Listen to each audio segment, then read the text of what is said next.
ऐसा कहा जाता है कि भगवान कृष्ण द्वापर के बाद पुरी में निवास करने लगे और पुरी जगत के नाथ बन गए, जिस वजह से उन्हें जगन्नाथ के नाम से जाना जाने लगा।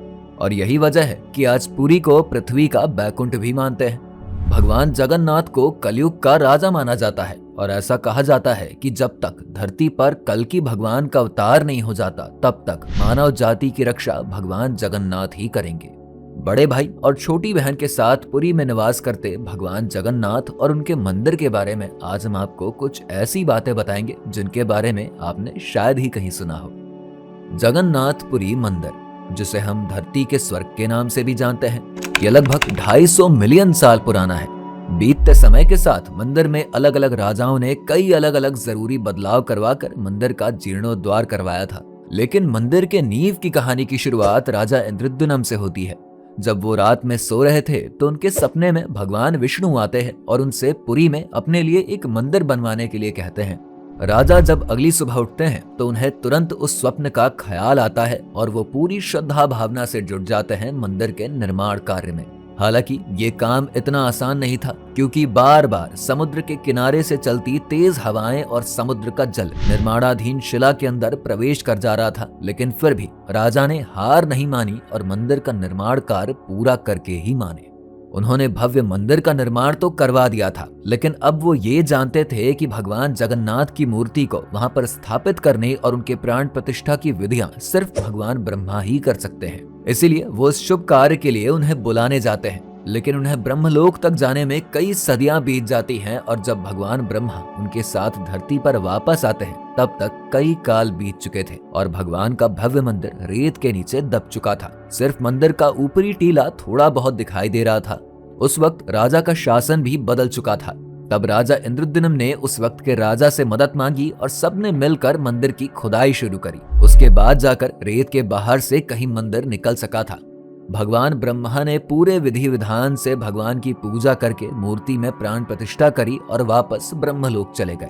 इस नेक कार्य से सभी राजा बहुत प्रसन्न हुए और कई और राज्यों के राजाओं ने आकर भगवान के दर्शन करके वहां पर ढेर सारे सोने जवाहरात और अशर्फियां भगवान के चरणों में अर्पित करी। इन तमाम जवाहरातों को भगवान के मंदिर में एक गुप्त जगह पर छुपा कर रख दिया गया था।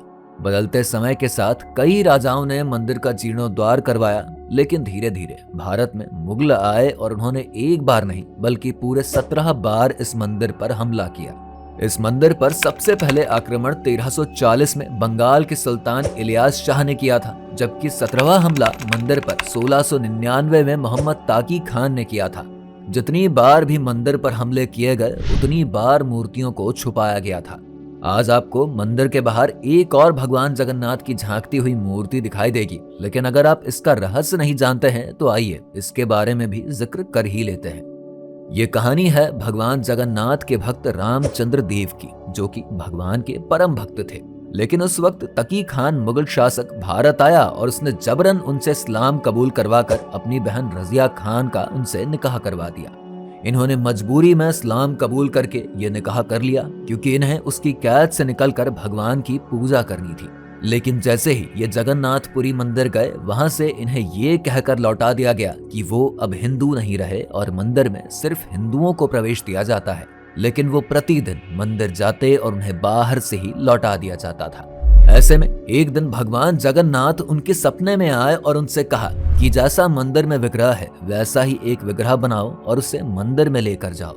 राजा ने ऐसा ही किया। उसी दिन भगवान मंदिर के पुजारी के भी सपने में आए और उन्हें आदेश दिया कि मेरा एक भक्त कल मेरा एक विग्रह लेकर आएगा, उसे मंदिर के बाहर स्थापित कर देना। ये वही मूर्ति है जो आज हमें मंदिर के बाहर दिखती है।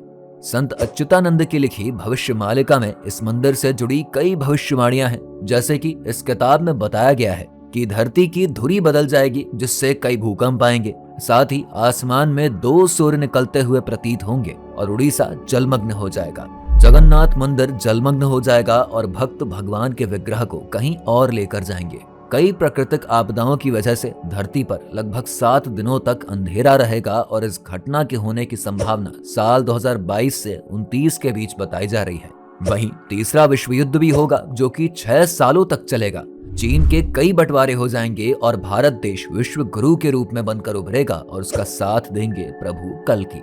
इसके बाद आने वाले अगले 1000 सालों तक शांति बनी रहेगी।